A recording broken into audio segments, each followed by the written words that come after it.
In the summer of 1914, the great powers of Europe plunged into a conflict many believed would be a short, glorious adventure.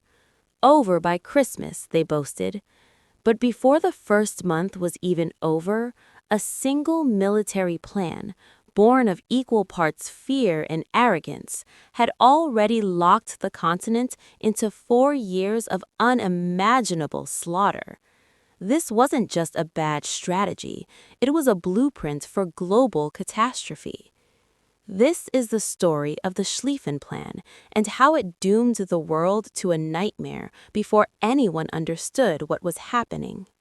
At the dawn of the 20th century, the German Empire was a titan of industry with a fearsome military, and yet it was terrified.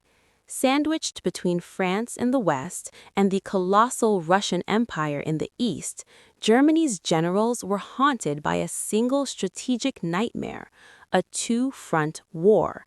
And since France and Russia were allies, it wasn't a possibility, it was a certainty.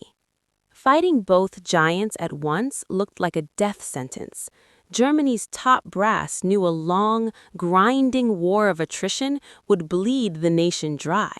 They needed a plan that was audacious, decisive, and above all, fast. The political climate didn't help. Europe was a tinderbox of tangled alliances, imperial ambitions, and simmering grudges. Military doctrine was dominated by the cult of the offensive, a dangerous belief that the only real defense was a lightning-fast attack. Generals across the continent had drafted incredibly detailed railway timetables to shuttle millions of men to the front lines. They were logistical marvels, but they were also one-way tickets to war. Once the train started rolling, there was no turning back. Germany needed a silver bullet, and tucked away in a file cabinet in Berlin, they thought they had one. The idea belonged to a former chief of the German General Staff, Count Alfred von Schlieffen. His plan, conceived nearly a decade before the war, was breathtaking in its audacity. It was an all-or-nothing gamble to crush France in just 6 weeks. With France defeated, Germany could pivot its entire army to face the slow-moving Russian giant in the east. The whole scheme rested on a few critical assumptions.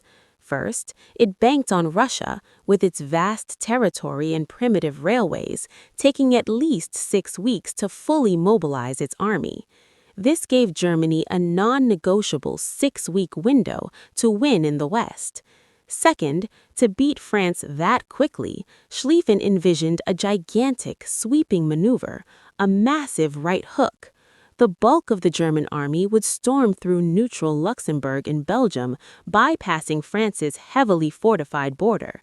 The goal was to swing behind Paris, encircle the entire French army, and annihilate it in one decisive battle.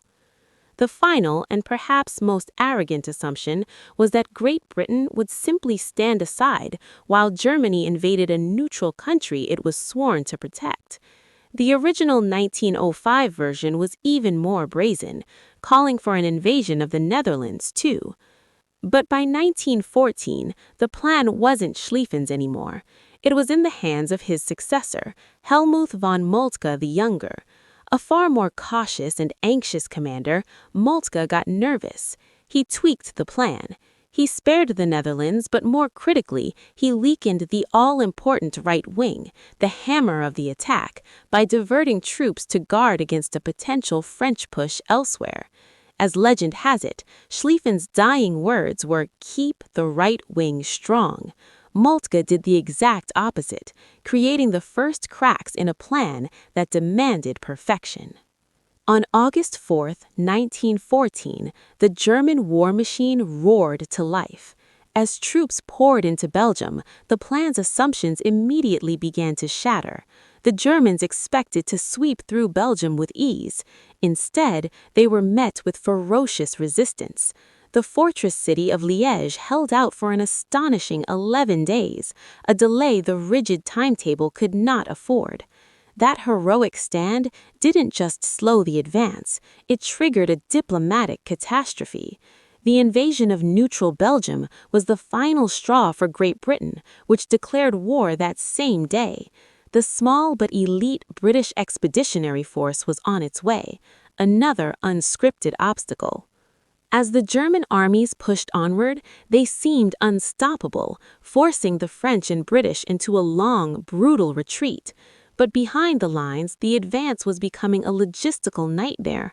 Marching up to 25 miles a day, the German soldiers were literally outrunning their own supply lines. Food and ammunition couldn't keep up. The men at the tip of the spear were exhausted and starving. The advance, which depended on pure speed, was grinding to a halt. Then came the next shock. The Russians mobilized far faster than anyone had predicted, invading East Prussia by mid-August. Panic gripped German high command. On August 25th, Moltke made a disastrous decision. He pulled 2 entire army corps, some 100,000 men from the right wing in France, and sent them east. These were the very troops needed for the final push on Paris. In a tragic irony, by the time they arrived on the Eastern Front, the battle there had already been won without them. Their absence in France, however, would seal the Schlieffen Plan's fate. By early September, the German First Army on the far right flank was dangerously exposed. Its commander, General von Moltke, made a fateful choice. Instead of swinging west of Paris as the plan demanded, he turned his army southeast to chase the retreating French.